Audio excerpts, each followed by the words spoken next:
Hi friends, welcome to my channel. So कल मैंने एक वीडियो बनाया था कोलकाता इंसिडेंट पे एंड उस पे काफ़ी सारे कमेंट्स आए थे एंड कुछ लोगों को मिसअंडरस्टैंडिंग हुई थी। तो कुछ लोगों ने तो अपना जो भी मिसअंडरस्टैंडिंग है वो तरीके से प्यार से लिखी है एंड कुछ लोगों ने ट्रोल भी किया था एंड फिर कमेंट भी डिलीट कर दिए। सो मुझे बोला गया है कि मैं मिसोजिनी के बारे में बात कर रही हूँ, तो मैं I am labelling all the men as misogynist, जबकि ऐसा कुछ भी नहीं है। मैं सबको लेबल नहीं कर रही हूँ। मुझे पता है अच्छे लड़के भी हैं और आप मेरी अगर बाकी वीडियोस देखेंगे आपको पता चल जाएगा कि मैं क्या सोचती हूँ। सो एक वीडियो के बेसिस पे आप ऐसे जजमेंट बनाइए। और किसी ने कमेंट भी किया था कि मैं गरीबों के खिलाफ बोल रही हूँ। मैं गरीबों के खिलाफ नहीं बोलती हूँ, मैं गरीबी के खिलाफ बोलती हूँ। I don't hate the poor, I hate poverty, because poverty की वजह से बहुत सारे इश्यूज होते हैं। और ये जो एक मिसअंडरस्टैंडिंग जो हुई है, मतलब एक थोड़ा सा एक दो वीडियो को देख के परसेप्शन बना लेना और जो नहीं कहा गया है वो भी समझ लेना, तो ये एक माइंडसेट का इशू है। इस पे मैं एक सेपरेट वीडियो बनाऊंगी क्योंकि ये बहुत इंपॉर्टेंट है। ये जो आदत जो बदलेगी, सोचने का तरीका बदलेगा, तो उससे ही सोसाइटी में और हर जगह चेंज आएगा। सो आज की वीडियो का टॉपिक है कि हमें कुछ सेफ्टी मेजर्स मैं बताऊंगी वुमेन के लिए एंड उसमें मेन के लिए भी हैं। अब मेन के साथ इस तरह का इंसिडेंट तो नहीं होता, बट हिंसा तो डेफिनेटली उनके साथ भी हो सकती है। सो कुछ पॉइंट्स ऐसे हैं जो दोनों जेंडर्स के लिए होंगे एंड बाकी जो पॉइंट्स हैं, वीडियो देखो सबको देखनी है, लड़कों को भी देखनी है, क्योंकि वो चीज़ें आपको इम्प्लीमेंट करनी है अपने घर में, आपके घर की जो वुमेन है उनकी सेफ्टी के लिए। ठीक है। सो यहाँ पे भी मैं यही अज्यूम कर रही हूँ, अज्यूम क्या ये है एक्चुअली कि लाइक एक पैटर्न देखने को मिलता है कि गरीब जनरली करते हैं, अमीर भी करते हैं, इस तरह की हरकतें अमीर भी करते हैं, मिडिल क्लास लोग भी करते हैं, बट एक पैटर्न की मैं बात कर रही हूँ। अदरवाइज अच्छे लोग तो हर क्लास में हैं और मैंने देखे हैं, अच्छे लोग भी देखे हैं, ऐसे गरीब भी देखे जिन्होंने मेरी मदद की है, हर तरह के लोग हैं, बट मैं उसी के हिसाब से बता रही हूँ। सो वीडियो आप सबको देखना और इसको शेयर करना, बहुत अच्छा वीडियो होगा। ये जो जितने भी केसेस होते हैं इस टाइप के, उसमें आप ना एक और पैटर्न पाओगे कि 60-70% केसेस में जो कल्प्रिट होता है वो विक्टिम का नोन होता है। या तो कोई पड़ोसी मिलेगा, या कोई रिश्तेदार, या कोई फ्रेंड, या कोई बॉयफ्रेंड गर्लफ्रेंड, या फिर लाइक जैसे कॉलिग्स हो गए, एक्स कॉलिग्स हो गए, दोस्त का दोस्त हो गया। तो यानी ये ज़्यादातर केसेस में जान पहचान के ही होते हैं लोग। इस मामले में भी वो जो लाइक कल्प्रिट्स हैं उसमें शायद कुछ डॉक्टर्स वगैरह भी हैं जो उनके फ्रेंड्स थे या कॉलीग्स थे, ऐसा बताया जा रहा है। तो यहाँ पे भी देखो जान पहचान के लोग थे। तो इसमें अच्छी बात ये है कि यानी इस तरह के इंसिडेंट्स काफ़ी हद तक रोके जा सकते हैं क्योंकि जान पहचान वाले हैं, यानी ये चीज़ें हमारे बस में हैं।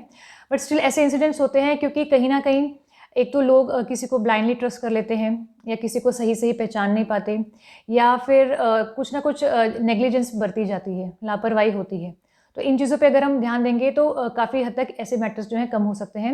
100% गारंटी तो देखो किसी चीज़ की नहीं है, ज़ीरो हम नहीं कर सकते ऐसे केसेस को, बट अगर हम सावधानी बरतें तो काफ़ी हद तक ऐसी चीज़ें रुक सकती हैं।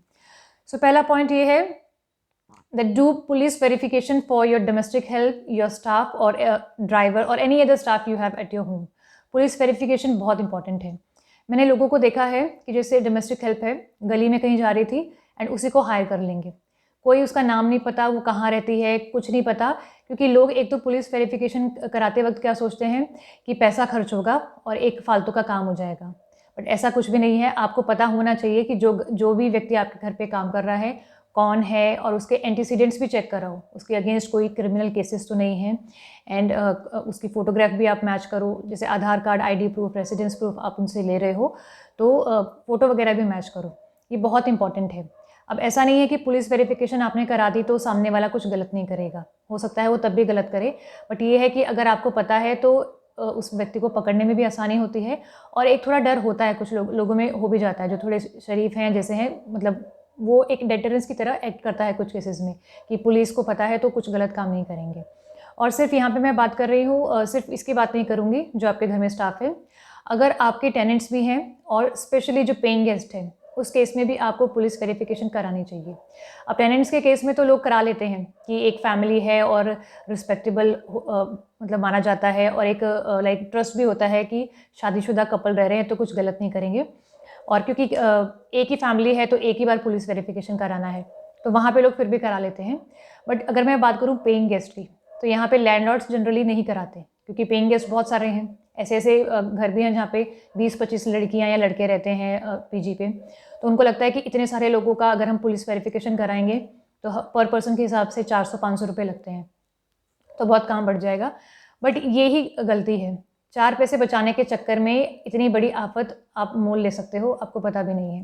वो बैंगलोर वाला केस देखो, मैंने वीडियो बनाया था उस पे। तो लोग ऐसा करते हैं 2000 रुपये बचाने के चक्कर में उनको नहीं पता कि कब 2 लाख देने पड़ जाएँ। उस केस में क्या है, अब वो लैंडलॉर्ड भी पार्टी बनाए गए हैं, तो अब कोर्ट कचहरी के चक्कर भी काटेंगे, अब शायद कोई उनके पीजी में रहेगा भी नहीं। तो ज़्यादा के चक्कर में थोड़े से भी जाओगे। तो यहाँ पे पैसे की बात, पैसे का नहीं सोचना है, बिकॉज़ यहाँ पे सेफ्टी की बात है। जब सेफ्टी की बात आती है तो आपको पैसे का नहीं देखना है। रेंट तो आ ही रहा है ना, बाकी चीज़ें तो मिल ही रही हैं। क्या हो गया अगर आपने थोड़ा-सा खर्चा कर दिया? वो मस्ट है, आपको पता होना चाहिए। सेकंड पॉइंट ये है, जो भी आपके घर में काम करता है, डोमेस्टिक हेल्प है, ड्राइवर है, just be nice to them. उनसे प्यार से बात करना बहुत इंपॉर्टेंट है, बिकॉज़ ये जो लोग होते हैं ना, ये ऑलरेडी बहुत एक्सप्लॉइटेड होते हैं। स्पेशली जैसे अगर मैं बात करूँ, कोई डोमेस्टिक हेल्प है, कोई लेडी है, तो ये जो लोअर क्लास है, इसमें एक आपको देखने को मिलेगा कि पति शराबी है, मारता-पीटता है, तो वो महिला वैसे ही बहुत एक्सप्लॉइटेड है। इवन पुरुष भी एक्सप्लॉइटेड है, उनको भी कहीं पे काम करते थे और बॉस उनको मारपीट करता था या कस वर्ड्स यूज़ करता था।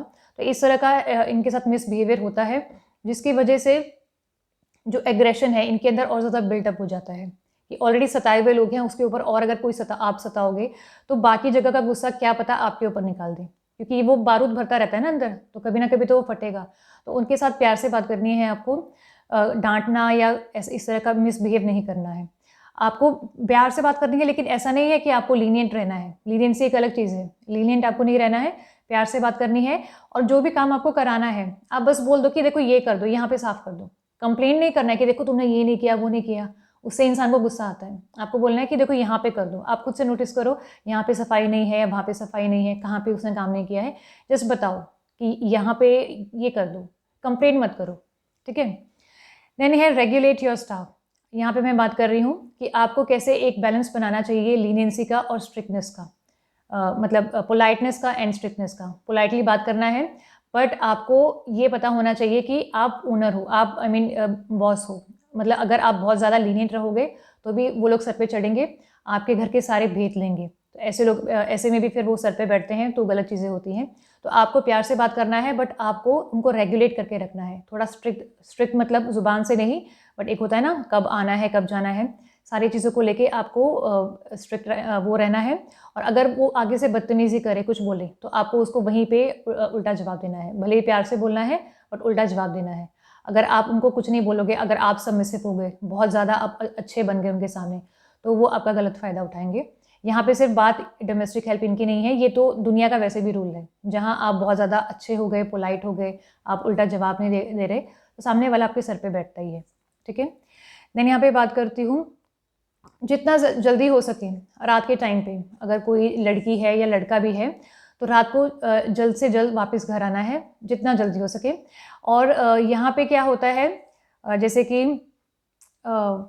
कैब की अगर मैं बात करूँ, जैसे मैंने एक पहले वीडियो में भी बताया था कि जैसे मैंने देखा है लड़कियों को, अगर रात के टाइम सपोज़ डेली अगर उनको 100 रुपये में कैब मिल रही है और आज 150 रुपये में मिल रही है, तो वो लड़कियाँ क्या सोचती हैं, कुछ लड़के भी मिलेंगे जैसे कंजूसी करते हैं इस चीज़ में, कि वो वेट करती रहेंगी रोड पे खड़े होते कि शायद अब थोड़ी देर वेट कर लूँ, अब शायद 100 में मिल जाए या 120 में मिल जाए।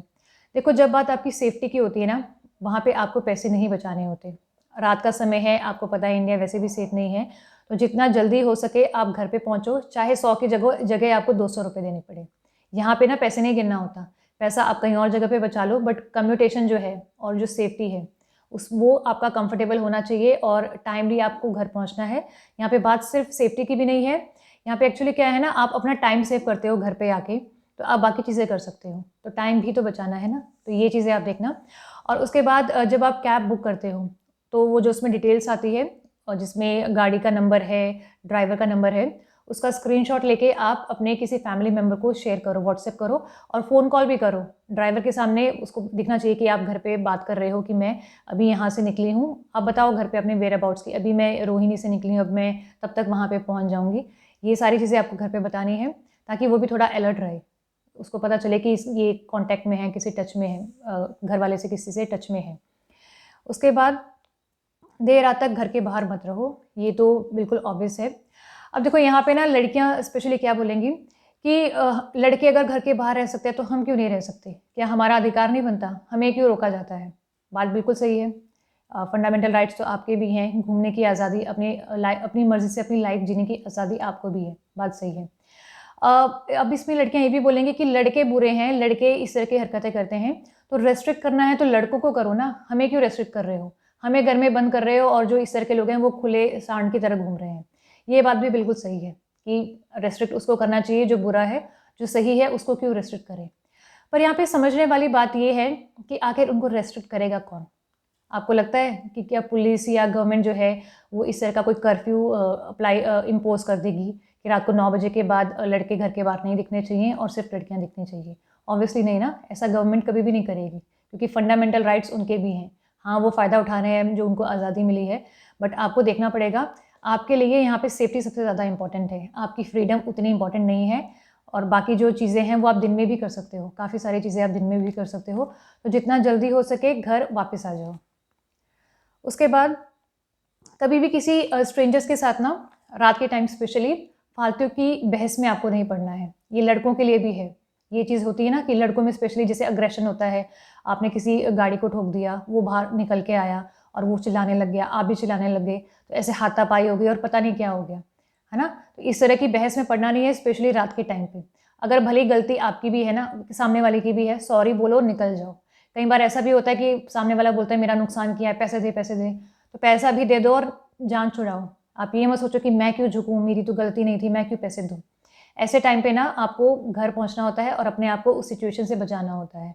अब मान लो पैसे नहीं दिए, सामने वाला पता नहीं क्या कुछ कर दे और कल को मान लो कोर्ट में जाओगे, तो भी पैसे देने ही पड़ेंगे। फिर पता चलेगा कि तब दे देता तो ठीक था, तब तो सस्ते में छूट रहा था।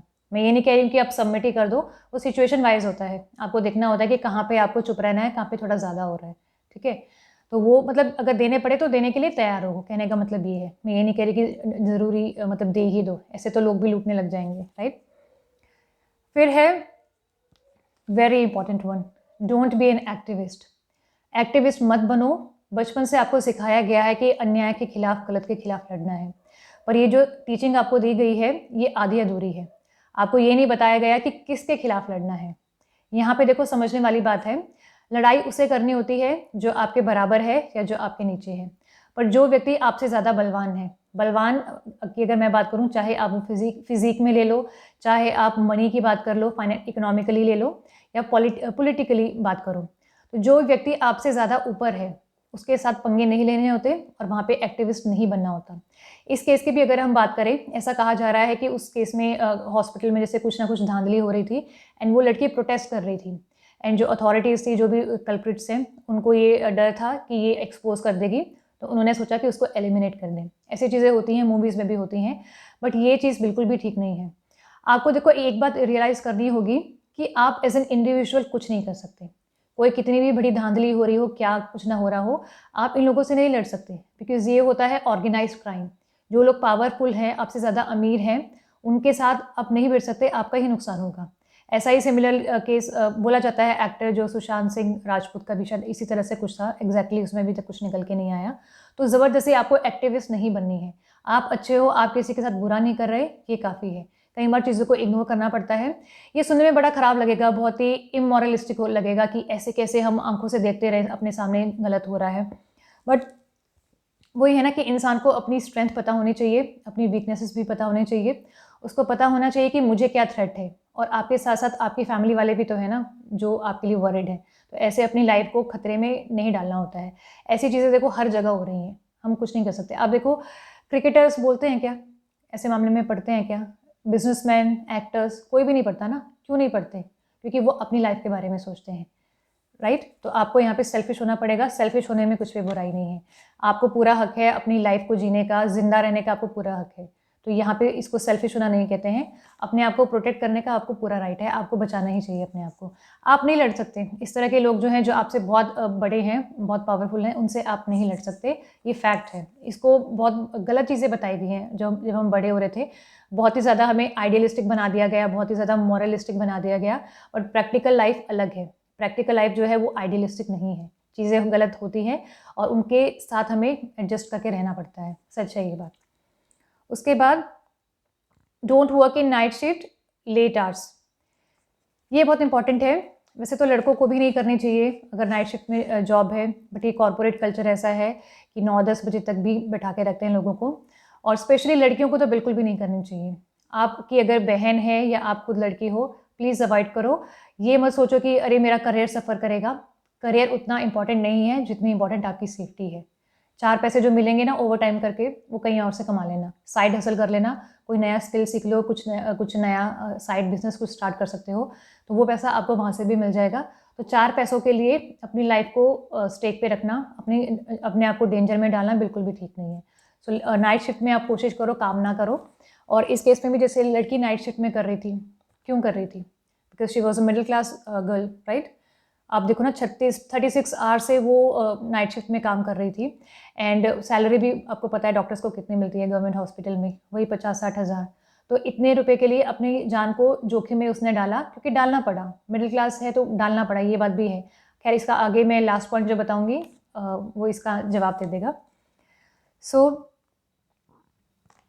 sensitize family about being a little too close with people from a different socio-economic background.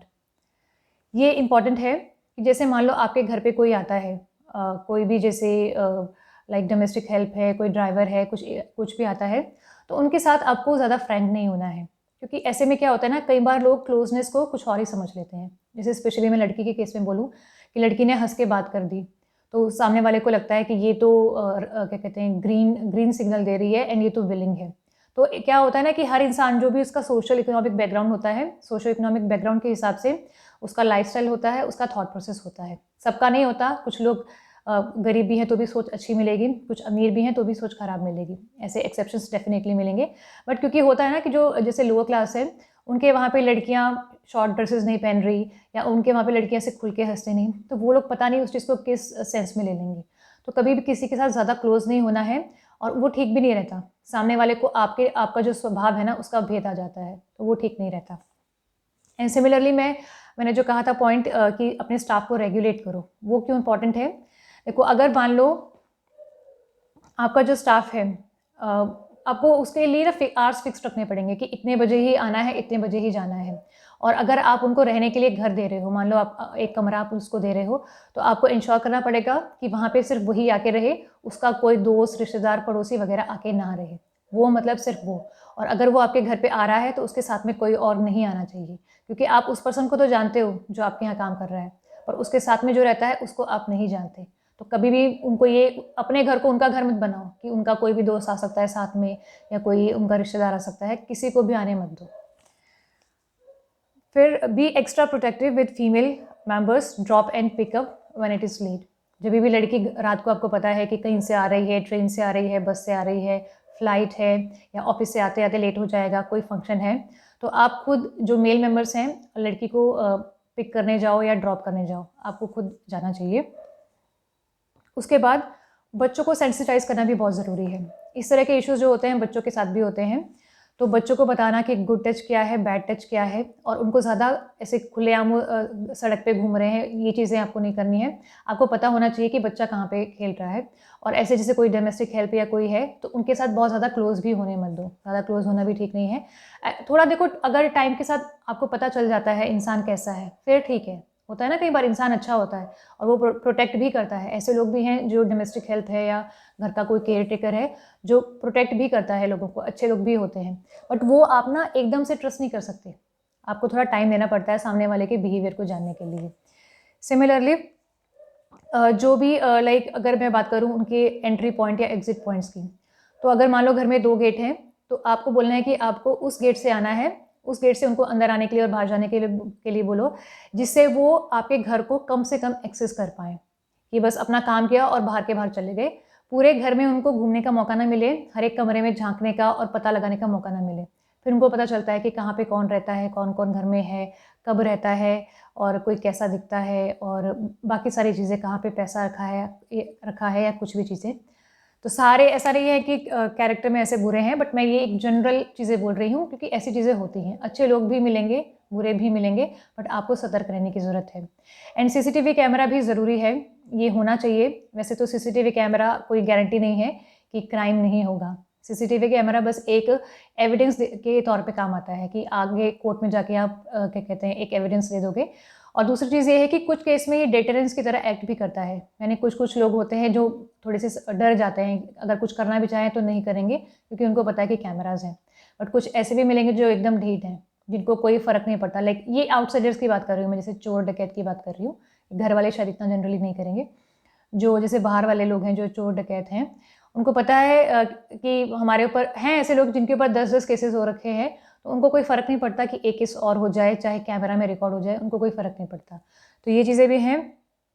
And एक और चीज़ बहुत इंपॉर्टेंट है कि आपके घर की जो भी लेडीज़ हैं, आपकी डॉटर, आपकी सिस्टर, उनसे आपको हमेशा बात करते रहनी है कि उनके बॉयफ्रेंड्स के बारे में, उनके मेल फ्रेंड्स कोई हैं, उनकी फ्रेंड्स जो हैं, कौन कहाँ पे रहता है, कैसा है, आपको उनसे बात करनी चाहिए कि कहीं आपकी जो बहन है या आपकी बेटी है, वो कहीं किसी गलत लड़के के टच में तो नहीं है, या किसी गलत लड़की के दोस्ती में की सर्कल में भी तो नहीं है, क्योंकि लड़कियाँ भी ट्रबल क्रिएट करती हैं दूसरी लड़कियों के लिए। ये बहुत इंपॉर्टेंट है। और इसमें इशू क्या है ना कि हम लोग इतने फ्रैंक हैं नहीं, मतलब मेल फीमेल की बात करें, भाई बहन की या फादर डॉटर की, तो इतने हम फ्रैंक हैं नहीं, तो हमें पता नहीं चलता कि उसकी लाइफ में क्या चल रहा है। और ये एक बहुत कॉमन चीज़ है कि लड़की को जैसे कॉलेज में कोई परेशान कर रहा है या ऑफिस में कोई परेशान कर रहा है, और क्योंकि वो क्लोजनेस नहीं है ना, तो वो लड़की घर पे बताती नहीं है। उसको लगता है कि मैं अपने लेवल पे डील कर लूँगी और चीज़ें ठीक हो जाएंगी। बट कई बार चीज़ें जो है अपने लेवल पे डील नहीं होती। तो बेस्ट रहता है कि आप जैसे ही कुछ इस तरह का इंसिडेंट हो तो अपने फैमिली मेम्बर्स को बताओ, क्योंकि जैसे मैंने स्टार्टिंग में कहा कि ज़्यादातर केसेस में जो भी ऐसे लोग होते हैं वो जान पहचान के ही होते हैं। कोई बॉयफ्रेंड भी ऐसा कर सकता है, कोई फ्रेंड भी ऐसा कर सकता है, कॉलीग हो गया, कोई भी कर सकता है। सिर्फ ऐसा नहीं है कि जो घर में काम कर रहे हैं वही कर सकते हैं, कोई भी कर सकता है। तो इसलिए कुछ भी प्रॉब्लम होती है आप अपने घर पे बताओ। और ये तब होगा जब पेरेंट्स या सिबलिंग्स जो हैं वो एक फ्रैंकनेस मेंटेन करें लड़की के साथ कि जो भी चीज़ें हैं, ताकि वो लड़की है वो अपने घर वालों को सब कुछ बता पाए। अगर उस तरह का माहौल है ना कि बिल्कुल स्ट्रिक्टनेस है और बिल्कुल पापा बेटी बात नहीं करते, बस नमस्ते और गुड मॉर्निंग बस इस तरह का है, तो फिर वो लड़की नहीं बताएगी। तो यहाँ पे चाहे फादर चाहे ना पूछ पाए, बट अगर आप लड़कों को मैं बोलूँगी, आपकी जो बहन है वो तो आपकी जनरेशन की है, उसमें कोई जनरेशन गैप है नहीं। तो आप लाइक फ्रैंक रहो अपनी सिस्टर के साथ, तो और आपसे उससे पूछते रहो। कभी उनके फ्रेंड्स वगैरह को भी कभी मिलने का मौका मिले तो मिलो, क्योंकि क्या कई बार होता है ना कि लड़की जज नहीं कर पा रही है कि वो इंसान कैसा है, बट आपको शायद पता चल जाए कि ये इंसान ठीक नहीं है और आप उसको वार्न कर दो। ये इंपॉर्टेंट है। एंड अबव ऑल, हर एक चीज़ के पीछे, जैसे मैं हमेशा कहती हूँ, पैसा है। आप देखो, अमीरों की बेटियों के साथ ऐसा नहीं होता है, चाहे कोई पॉलिटिशियन हो, चाहे कोई एक्टर है, कोई भी है। इवन इस केस में देख लो ना आप, जो सौरभ गांगुली जी हैं, वो उनका रवैया देखो, ठीक से कुछ बोल नहीं रहे, राइट? एक तो वो पहले से ही अमीर थे, और ऊपर से क्रिकेट खेला हुए इतने, मतलब आई मीन कैप्टन रह चुके हैं, तो और अमीर हो गए। तो यानी उनकी जो बेटी है, उनकी वाइफ है, वो तो सिक्योर है, और बाकियों से किसी को कोई फ़र्क पड़ता नहीं है। तो यहाँ पे एक आपके लिए रियलिटी चेक भी है कि क्रिकेट के इतने दीवाने मत बनो, किसी भी व्यक्ति के इतने दीवाने मत बनो। आप लोग, मैंने आज कमेंट्स भी देखे कई वीडियोस पे, लोग बोल रहे हैं कि गांगुली तो हमारा फेवरेट वो है, कैप्टन है, दादा ने ऐसा बोला, दादा ने ठीक से नहीं बोला, दादा बच रहे हैं। हाँ, तो वही बात है ना, ये आपके सामने एकदम जीता जागता उदाहरण है कि कभी किसी के भक्त मत बनो। जब आपकी लाइफ में प्रॉब्लम आएगी ना, तो ऐसे लोग बचाने नहीं आएंगे। तो क्रिकेट पे इतना टाइम वेस्ट करना, और मूवीज़ पे या बिजनेसमैन पे या पॉलिटिशियंस पे, ये समझदारी का काम नहीं है। आपको अपनी लाइफ पे फोकस करना है और पैसे बनाओ, जितना ज़्यादा हो सके पैसे कमाओ, क्योंकि पैसा सबसे बड़ी प्रोटेक्शन है। अमीरों की बेटियों के साथ जनरली नहीं होता है, रेयर केसेस होते हैं, अदरवाइज़ नहीं होता है। तो सब जितने भी हैं, जैसे मैंने बताया था ना, पॉलिटिशियंस जो हैं वो कॉमन लेडीज़ के लिए कुछ भी नहीं बोलती हैं। तो उनको बस ये है कि मुझे पावर मिल गई, अब मैं सेफ़ हूँ, मेरी बेटी सेफ़ है। तो हर कोई अपने आप को सिक्योर करने का सोचता है, और आपको भी यही करना है। वो गलत हैं वैसे तो, वो हमारे रिप्रेजेंटेटिव हैं, तो उनको बोलना चाहिए, डेफ़िनेटली बोलना चाहिए। बट उनसे आपको ये तो सीखना चाहिए कि अपनी लाइफ तो एटलीस्ट सिक्योर कर लो, अपनी और अपनी फैमिली की। सो वीडियो को यहीं पे एंड करूँगी। आई होप ये सारी चीज़ें जो हैं आप फॉलो करोगे। एंड वीडियो अच्छा लगा तो कमेंट करना। And thanks for watching.